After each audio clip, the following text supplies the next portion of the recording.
Something has broken inside the British royal family. Something deeper than scandal, older than reputation, and far more tragic than the headlines reveal. Behind the gates of Windsor and the shuttered windows of Royal Lodge, a fracture has opened. Quietly, painfully, and almost unthinkably, between two people who defied every royal expectation for nearly 3 decades. Tonight, the story emerging from inside that house is devastating. Sarah Ferguson, the woman who stood by Andrew Mountbatten Windsor through humiliation, disgrace, and global scandal, has reportedly reached her breaking point.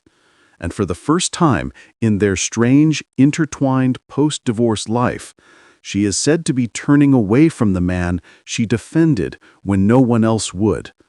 This is not simply a royal fallout. It is the collapse of the most unconventional partnership in modern royal history. Before we dive in, there's something I need to share with you. Over the past few days, thousands have watched these stories unfold, but most haven't subscribed. If you're one of them, I invite you now to join us. Subscribe to Crownverse so you never miss the next chapter in this unfolding royal history. To understand how staggering this moment truly is, we must begin with the atmosphere surrounding Prince Andrew. His association with Jeffrey Epstein, the disgraced and convicted sex offender who died in prison in 2019, has become a permanent stain on the monarchy. Andrew has consistently denied all wrongdoing, but the damage to his reputation has been catastrophic. It was catastrophic enough that King Charles, determined to protect the crown as he reshapes a modern monarchy, took the most severe action available to him, short of disowning a brother. On October 30th, he stripped Andrew of his princely style, his remaining honors, and any vestige of royal privilege. But what few people expected was the collateral damage that followed. Sarah Ferguson, though never implicated in the Epstein scandal, was also stripped of her Duchess title in the same sweeping move. This decision hit like a tidal wave inside Royal Lodge. For Sarah, who had called that 30-bedroom mansion home since 2008, the emotional shock was immediate. That house wasn't just a residence. It was the strongest symbol of the unusual life she had built with Andrew after their divorce. A life of friendship, loyalty, and quiet companionship. A life without romance, yet deeper than friendship. A life that baffled outsiders, but made perfect sense to them.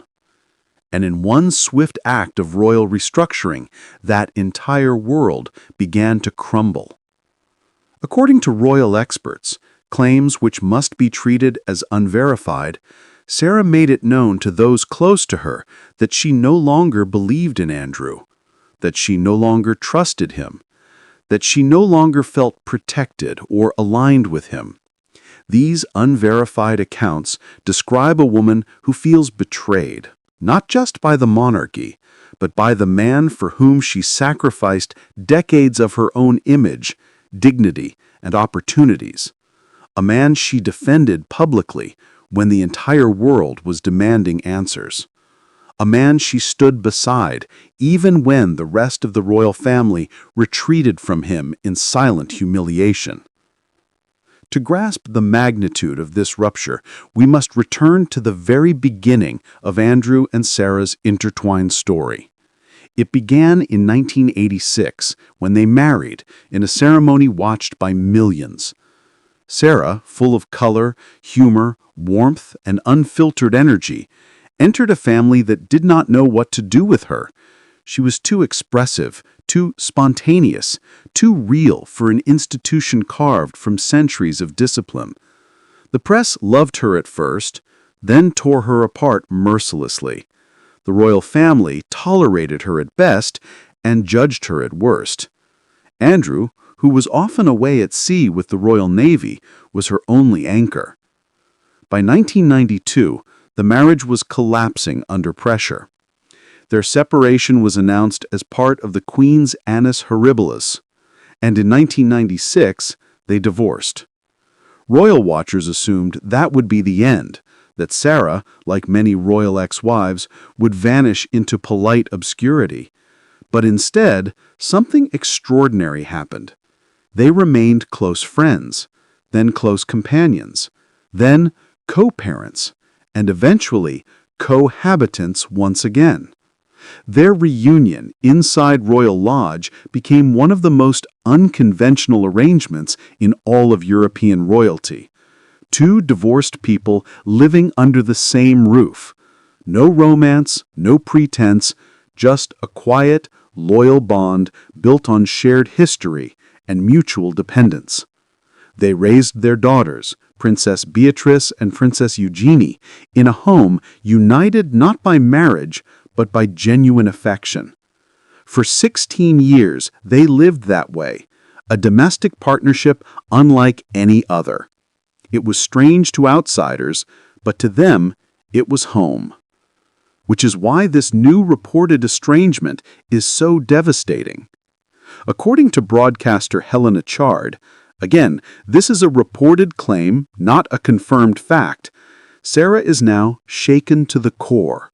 Her nerves frayed, her royal safety net gone. These descriptions paint a portrait of a woman who has finally reached the limits of her endurance.